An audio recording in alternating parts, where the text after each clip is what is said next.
Halo, perkenalkan nama kakak Maria Sosima Ani, NIM 2011061865, kelas D11, Prodi PGSD semester 4, Makul Inovasi Pembelajaran IPS SD. Dosen pengampu Bu Eliana Yuneta Seran, MPD.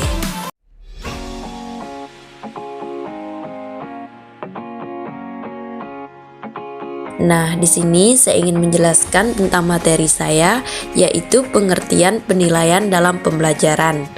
Nah, apa yang dimaksud dengan penilaian dalam pembelajaran? Penilaian merupakan proses pengumpulan berbagai informasi secara menyeluruh dan berkesinambungan tentang proses dan hasil belajar yang telah dicapai oleh setiap peserta didik. Melalui proses pembelajaran, pengumpulan informasi ini menggunakan alat ukur berupa teks atau non-teks yang dapat dilakukan pada awal pembelajaran, saat pembelajaran maupun pada akhir. Proses pembelajaran evaluasi merupakan proses pengambilan keputusan berdasarkan hasil-hasil pengukuran dan penilaian tersebut yang dilakukan secara menyeluruh.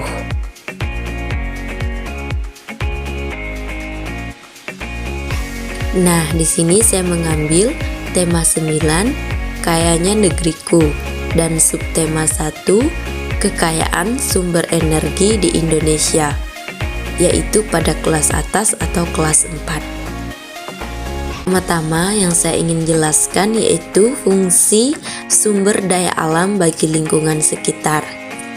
Nah, lingkungan merupakan segala sesuatu yang ada di sekitar manusia dan memengaruhi kehidupan manusia.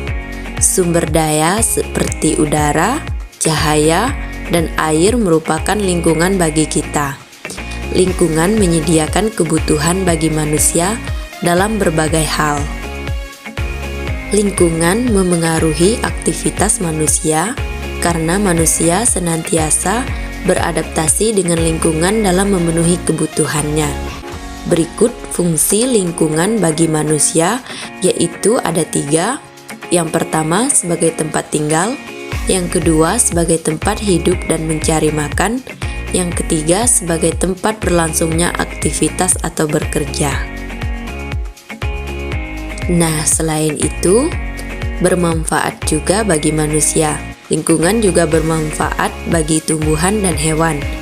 Makhluk hidup memerlukan lingkungan untuk bertahan hidup.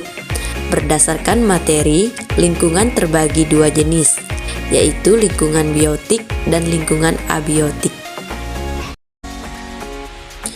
Lingkungan biotik adalah lingkungan yang berdiri atas makhluk hidup.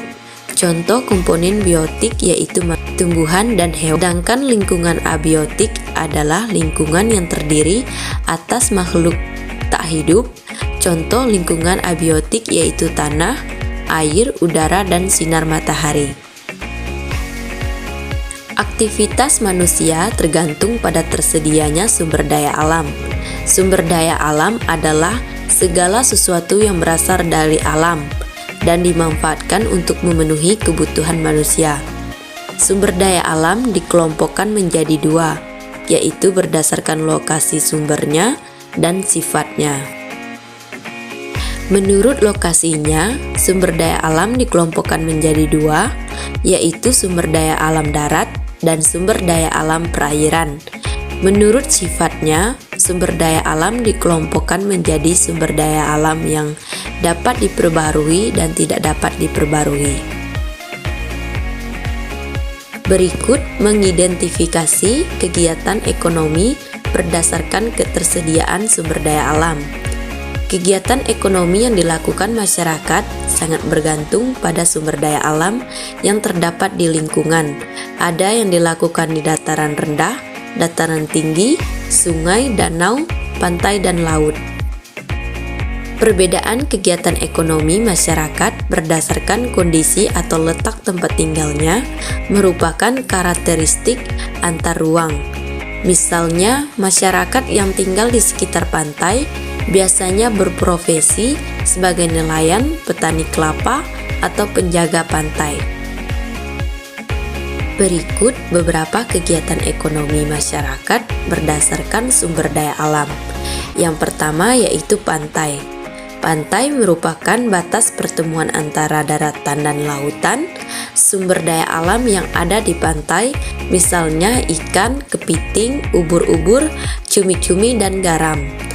Kegiatan ekonomi masyarakat di sekitar pantai seperti nelayan, petani garam, pedagang, usaha penginapan, jasa pemandu wisata, dan penyewa alat-alat menyelam. Yang kedua yaitu laut. Laut adalah kumpulan air asin dalam jumlah banyak dan luas menutupi permukaan bumi. Sumber daya alam yang ada di laut antara lain ikan, mutiara, kerang, dan lumpur laut. Kegiatan ekonomi masyarakat di daerah laut seperti nelayan, wisata bahari, dan pengeboran minyak bumi. Yang ketiga, sungai. Sungai adalah aliran yang besar dan terbentuk secara alami. Sumber daya alam yang terdapat di sungai antara lain air, ikan, udang, belut, dan keong.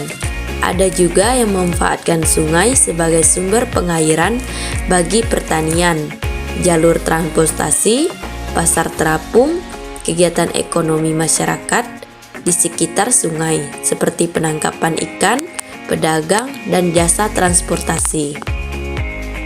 Yang keempat, dataran tinggi. Dataran tinggi merupakan dataran yang memiliki ketinggian lebih dari 400 meter di atas permukaan air laut.